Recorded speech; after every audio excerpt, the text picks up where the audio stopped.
Assalamualaikum warahmatullahi wabarakatuh. Innal hamdanillah wa ni'matillah wa syukrillah. La haula wala quwata illa billahil aliyyil azim. Asyhadu an la ilaha illallah wahdahu la syarikalah wa asyhadu anna Muhammadan abduhu wa rasulullah sallallahu alaihi wasallam. La nabiyya ba'dah amma ba'du. Alhamdulillahirabbil alamin. Segala puji bagi Allah. Selawat beriringkan salam semoga senantiasa tercurahkan buat baginda Rasulullah sallallahu alaihi wasallam dengan lafazkan doa Allahumma sholli ala Muhammad wa ala ali Muhammad. Yang sama-sama kita hormati Bapak dosen pembimbing dan teman-teman seperjuangan dalam meraih impian dan cita-cita. Perkenalkan, nama saya Rahmat Fitra dengan NIM 1913030018. Kami dari kelompok 4 akan membahas yaitu kaidah fikih tentang keyakinan dan keraguan beserta kaidah cabangnya. Poin yang pertama yang kita bahas itu adalah kaidah yang berkaitan dengan keyakinan. Al-yakinu la yazallu bisaka. Keyakinan tidak bisa dihilangkan karena adanya keraguan.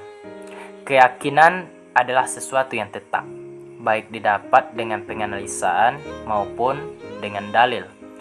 Berbicara tentang keraguan itu adalah sesuatu yang tidak menentu, antara ada atau tidak ada, dan dalam ketidakjelasan itu sama antara batas kebenaran dan kesalahan, tanpa dapat dimenangkan salah satunya.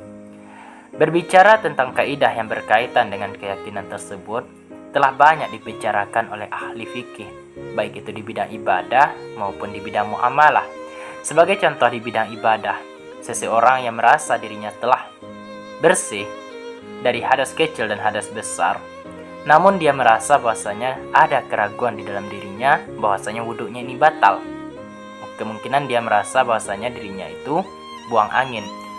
Pada hakikatnya wudhunya itu tidak batal, tetapi lebih baiknya dia kembali mengulang wudhunya atau yang dinamakan dengan tajdid wudhu. Contoh yang kedua di bidang ibadah adalah ketika seseorang itu terkena najis. Contohnya bajunya terkena najis. Ketika dia hendak membersihkan baju tersebut, dia tidak tahu lagi bagaimana bajunya tersebut yang terkena najis.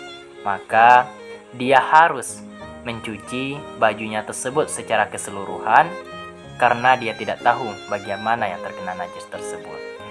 Sebagai contoh lain di bidang muamalah, yaitu ketika pemilik atau yang memberi pinjaman memiliki kwitansi, namun orang yang diberi pinjaman ini dia merasa bahwasanya dirinya telah membayar utang. Namun yang memberi hutang dia mengatakan bahwasanya yang berhutang tadi belum mengembalikan uangnya.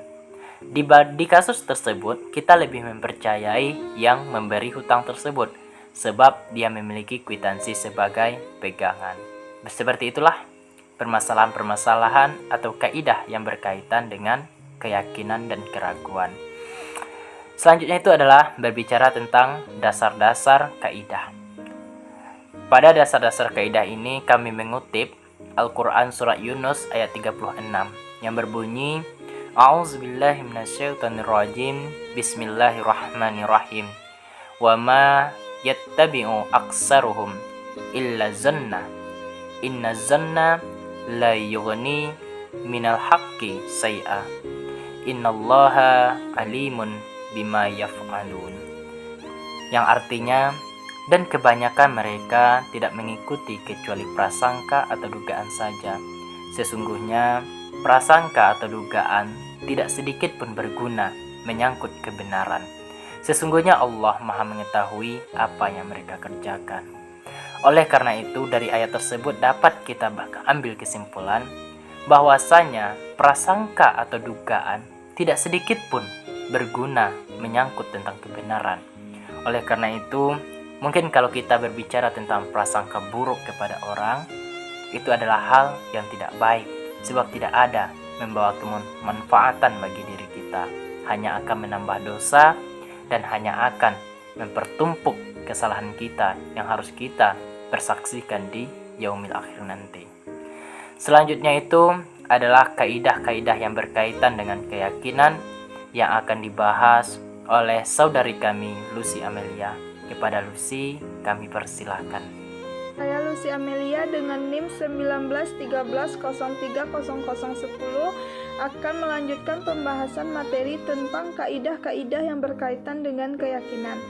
Kaidah pertama, hukum asal adalah tetapnya apa yang telah ada dan atas apa yang telah ada. Penerapan kaidah ini contohnya pada dua orang yang melakukan akad jual beli. Si pembeli berkeyakinan bahwa ia telah membeli barang pada si penjual dan telah menyerahkan uangnya. Adapun penjual berkeyakinan bahwa ia belum menerima uang dari pembeli. Maka berdasarkan kaidah ini, keyakinan si penjual lah yang dimenangkan. Disebabkan pada asalnya barang itu memang miliknya, kecuali si pembeli dapat memberikan bukti yang menguatkan keyakinannya bahwa ia telah membayar barang yang ia beli.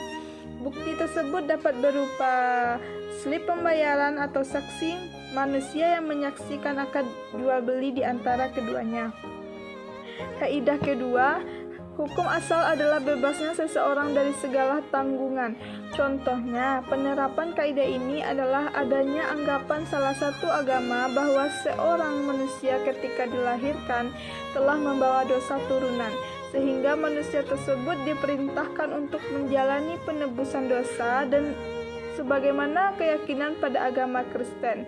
Padahal jika bersandar pada kaidah ini, pada asalnya manusia adalah makhluk yang merdeka dan terlepas dari tanggungan dan kesalahan.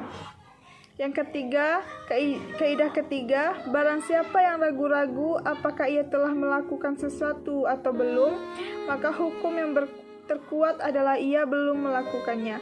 Kaidah ini adalah pada seseorang yang ragu-ragu apakah ia telah melaksanakan sholat atau belum, maka berdasarkan kaidah ini ia dianggap belum melaksanakan sholat. Kaidah keempat, barang siapa yang yakin melakukan pekerjaan tetapi ragu-ragu tentang sedikit banyaknya perbuatan yang telah ia lakukan, maka yang dianggap adalah yang sedikit, karena hal itulah yang meyakinkan. Contoh yang paling familiar adalah ketika seorang ragu dalam melaksanakan sholat, apakah 2 rakaat ataukah 3 rakaat, maka berdasarkan kaidah ini orang tersebut harus berpedoman pada jumlah rakaat yang sedikit, yakni 2 rakaat. Kaidah kelima, sesungguhnya sesuatu yang berdasarkan keyakinan tidak dapat dihilangkan kecuali dengan keyakinan juga. Contoh kaidah ini apabila seseorang yakin sudah berwudu tapi juga kemudian yakin sudah batal, maka dia dalam keadaan berhadas. Pembahasan terakhir yaitu penjelasan mengenai keraguan-raguan. Abu Hamid Al-Asfaroni sebagaimana dikutip Mukhlis Usman menyebutkan bahwa keraguan-raguan itu terbagi menjadi 3. Yang pertama, keraguan-raguan yang berpangkal dari yang haram. Contohnya, memakan makanan di negara yang mayoritas penduduknya non-muslim.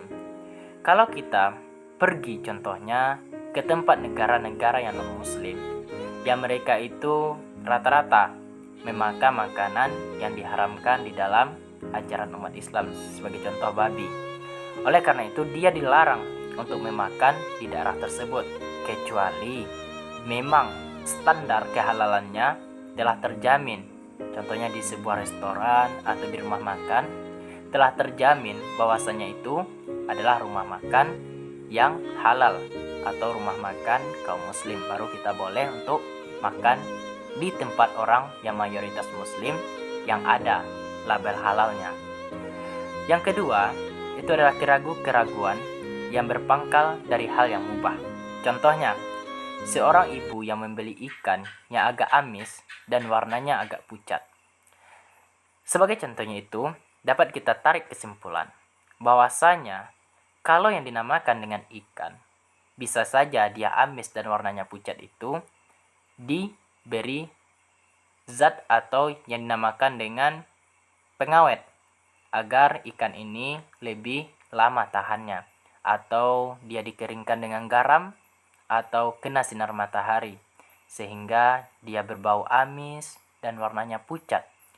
Kalau kita berbicara tentang hukum memakan ikan bahkan yang telah mati atau dimakan dengan bangkai, kita halal memakannya. Tetapi untuk menghindari rasa jijik mungkin, atau rasa yang kurang baik bagi kesehatan kita atau perut kita, lebih baik ikan tersebut tidak kita masak. Poin yang ketiga adalah keraguan-raguan yang tidak diketahui pangkal asalnya.